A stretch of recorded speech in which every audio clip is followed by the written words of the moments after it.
Edinho Silva, nosso sociólogo e comentarista do Tribuna Independente. Edinho, sempre bom receber você, muito boa noite. Alegria minha, Dalcides, mais uma vez, estar participando do Tribuna, conversando com você e com o público de casa. Eu fico feliz com a repercussão das nossas conversas, porque as pessoas vão mandando perguntas, questões ao longo da semana. E temos algumas questões sobre a temática de hoje, que a gente foi colocando nas redes sociais, sobre a violência no Brasil. Eu estava vindo agora para a emissora e conversando com um taxista, ele disse assim: moço, pode desistir, não tem mais jeito. A minha pergunta é justamente essa. A gente já se acostumou com a violência? Dalcides, eu penso que não, mas o sentimento de impotência da sociedade é muito grande, né? A sociedade, ela se sente impotente e diante dessa impotência ela acaba criando mecanismos para tentar ter uma convivência, superação, digamos assim, com a violência. Ou seja, a ausência do Estado muitas vezes faz com que o indivíduo, né, ele crie instrumentos, mecanismos para enfrentar a violência, substituindo um papel que deveria e tem que ser o papel do Estado, portanto, do governo. Né? A minha avó dizia assim que, e os sábios, né, dizem, violência gera violência, menino. E a gente vê isso realmente na nossa sociedade. A violência tomando, me parece, cada vez mais uma proporção que a gente a cada dia se surpreende. Mas a pergunta é justamente essa. Nesse processo que a gente vai, nesse desenvolvimento, no sentido ruim da palavra, nessa evolução, onde a gente vai chegar? Olha, eu penso que nós chegamos talvez num quadro que a tendência é que haja uma recuperação. Eu não tenho nenhuma dúvida que a violência gera violência, né? Mas boa parte da violência ela se explica pelas condições socioeconômicas que a sociedade vive. Eu não estou dizendo que isso explica, né? Você tem exceção, mas como diz, né, o ditado, a exceção serve para confirmar a regra. Na maioria das vezes o fermento da violência está na desorganização das políticas públicas, na ausência do Estado, portanto a ausência de educação, ausência de saúde, ausência de perspectiva de vida. Quando você não tem perspectiva, no caso do jovem, do adolescente, quando ele não enxerga perspectiva de futuro, isso é quase que o caminho, né, do crime, da droga e, consequentemente, da violência. Eu penso que a recuperação dos indicadores sociais no Brasil, como nós festejamos tanto, né, a última divulgação do IDH, eu penso que essa melhoria da qualidade de vida, da condição socioeconômica, é o principal fator para que a gente possa superar uma situação de violência estrutural. Claro que vai continuar tendo a violência contra a mulher, muitas vezes violência contra a criança, contra o adolescente, contra o idoso, contra as minorias políticas, né? Mas a violência ela se explica muito pela condição socioeconômica. Eu vou só usar um número aqui, para a gente não ficar despejando a estatística. Se nós pegarmos dos homicídios, mais de 70% das vítimas de homicídios são negros dos últimos 30 anos, das últimas 3 décadas. Por que os negros? Porque geralmente são os negros, né, que vêm de um processo de exclusão quase histórico, né, que não tem muitas vezes acesso às oportunidades, à igualdade de oportunidades. Então é só um número para a gente entender que muitas vezes a origem da violência tem origem social, econômica e, nesse caso, de raça. Tem uma temática que a gente sempre volta, que na verdade se transforma quase que num chavão. Tem que tudo começar pela educação. Ok, a gente percebeu nesses últimos anos que a gente trouxe uma boa parte das pessoas que talvez não tivessem possibilidade de estudo para dentro das nossas escolas. E a gente não tem visto um resultado numa diminuição da violência. Então, qual é essa relação que dizem? Será que isso é um mito? Será que é uma realidade? Não, é uma realidade.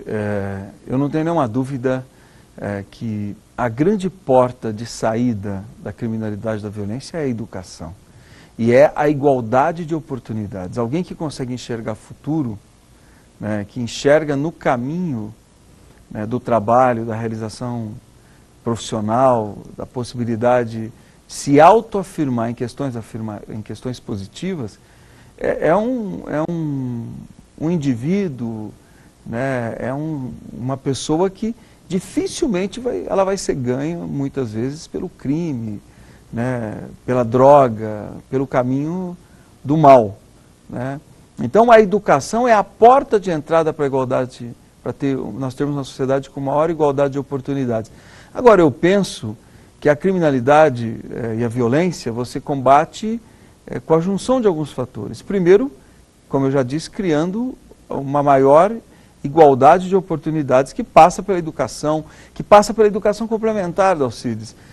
Eu não tenho nenhuma dúvida que a educação complementar é extremamente eficaz, ou seja, a utilização do tempo ocioso da criança e do adolescente, né, o tempo ocioso, né, o tempo oposto ao ensino formal, com atividades culturais, esportivas, muitas vezes semi-profissionalizantes. Essas atividades também são extremamente importantes, não só para você desenvolver a potencialidade da criança e do adolescente, mas também para que você possa ocupar esse tempo com atividades construtivas. Esse é um caminho, mas o caminho do combate à impunidade, né? Você tem que mostrar, a sociedade tem que entender que o caminho da droga, da criminalidade, da autoafirmação, da sociabilidade por questões negativas, esse caminho é um caminho combatido, né? Ele é um caminho que não pode ser aceito. Portanto, às vezes o pequeno furto, quando ele não se responde por esse pequeno furto, é um incentivo ao grande furto, né? Quando você não apura o grande furto, talvez o passo seguinte seja o latrocínio. Né? Então, a impunidade, muitas vezes, é o fermento da criminalidade. Então, você tem que combater a impunidade, você tem que ter medidas preventivas que passam pela educação, pela cultura, pelo esporte, pela profissionalização. E também, claro, você tem que ter polícia que funcione. Tanto a polícia para fazer o trabalho preventivo, como a polícia para fazer o trabalho de apuração. Portanto, de chegar à autoria e com isso combater a impunidade. Ok, então a regra está clara, o caminho está claro, o que precisa ser feito, me parece que há um consenso. Por que é que a gente não consegue dar passos nessa linha? Olha, porque nós estamos vindo de um processo, essa é a minha avaliação, de um processo de organização das políticas públicas que vem aí, talvez, de décadas, que o IDH mostra, né, a divulgação do IDH mostra que o Brasil começa a organizar suas políticas públicas de combate à exclusão, de melhoria da educação, de melhoria da longevidade, portanto, de melhoria da qualidade de vida, mas nós temos uma longa jornada, por exemplo, na área de segurança. O nosso sistema de segurança pública ele é arcaico, né? As nossas polícias não têm incentivo, né, porque são polícias mal remuneradas. Nós não temos estrutura de investigação, né, portanto você tem uma baixa resolutividade dos crimes, né, de você chegar à autoria, né, e você não tem política de prevenção, porque hoje, com a informática, com as novas tecnologias, Dalcides, hoje se você clicar em uma tecla de um computador, você tem um mapa da violência, inclusive por faixa etária, né?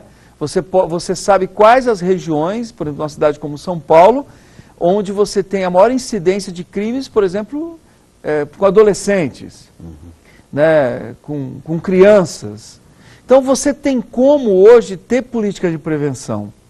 Então eu penso que nós temos que caminhar nas políticas públicas para que a gente possa estruturar, por exemplo, as políticas de segurança, não só de garantir o direito do cidadão, de ter uma política mais eficiente para chegar à autoria, mas principalmente a política de prevenção, onde você ofereça políticas públicas que dispute a criança e o adolescente com o crime, muitas vezes até com o crime organizado.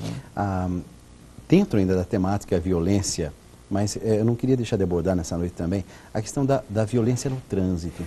A gente fez uma pesquisa ao longo do dia, hoje a gente percebeu a violência no trânsito é a segunda maior causa de morte no país. Os acidentes de trânsito no Brasil matam em um ano tanto quanto matou a guerra civil na Síria nos últimos 20 meses, quanto à guerra no Iraque em 3 anos e a guerra no Vietnã e soldados americanos em 16 anos.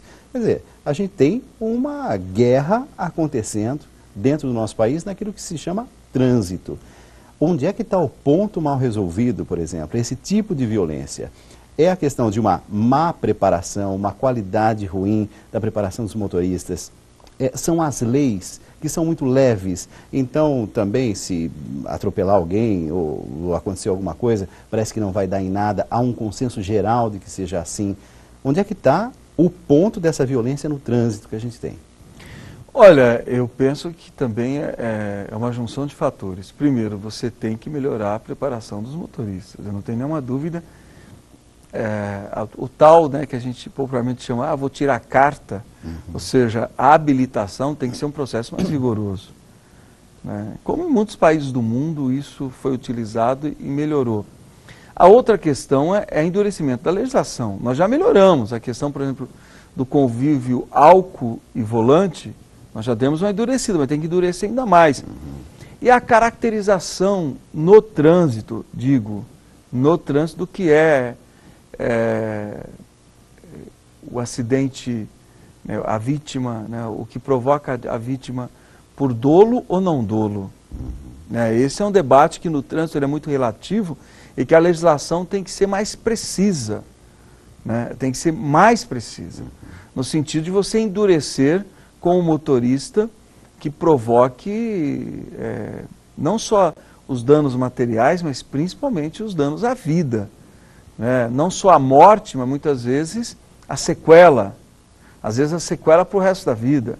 Então, eu não tenho nenhuma dúvida que a preparação é importante, mas o endurecimento, o aumento da precisão na legislação é outro passo fundamental.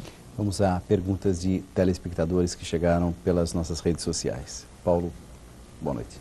Boa noite, Dalcides. Boa noite, Edinho. Algumas perguntas que nos foram deixadas aqui nessa noite. Hoje a Lei Maria da Penha está completando 7 anos exatamente no dia de hoje, e nesse período todo foram mais de 3 milhões de denúncias recebidas pela Central de Atendimento à Mulher. Porém, para Jaqueline, ela que é de Águas de Lindóia, aqui no interior de São Paulo, muito pouco realmente avançou. Ela diz assim: li uma matéria hoje que mostrava uma pesquisa feita com as brasileiras, e quase metade das mulheres entrevistadas acreditam que a justiça é muito lenta. A grande maioria concorda que as agressões quase nunca são realmente punidas. Edinho, falta muito nessa caminhada contra a violência doméstica? Falta muito. Eu não tenho nenhuma dúvida que essa é uma ferida ainda. A Lei Maria da Penha é um avanço, né? Como o endurecimento da lei em relação ao racismo também é um avanço. O racismo tem que ser combatido também como uma forma de violência brutal, violência psicológica.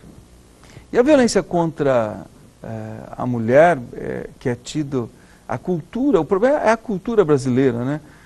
Nós carregamos, né, ao longo da história, a cultura de que o tal do dito, né, briga de homem e mulher, ninguém mete a colher. Mentira! Tem que meter a colher, tem que proteger, porque muitas vezes a discrepância ela é física. Né? E o casal não significa que o homem seja dono da mulher e que ele tenha legitimidade para ser autor de violência. Agora, por mais que a legislação tenha avançado, muitas vezes falta a capacitação das autoridades policiais, né? Da autoridade policial efetivamente fazer cumprir a lei. Porque tem ainda uma certa convivência em muitas delegacias com a violência doméstica, no caso da violência contra a mulher. Nós temos que melhorar a estrutura de casa-abrigo, porque qual o problema da mulher vítima de violência? Para onde que ela vai, na hora que ela sai da delegacia? Volta para casa junto com o agressor? Então, isso intimida que ela registre a queixa. Ela não pode voltar para casa junto com o agressor. Aí você tem que ter estrutura de casa-abrigo para essa mulher, você tem que ter estrutura muitas vezes para essa mulher recomeçar a vida, ter amparo psicológico, porque se ela não tem emprego, como é que ela garante a subsistência dela? Ou seja, ela vai voltar para casa e muitas vezes vai conviver com a violência.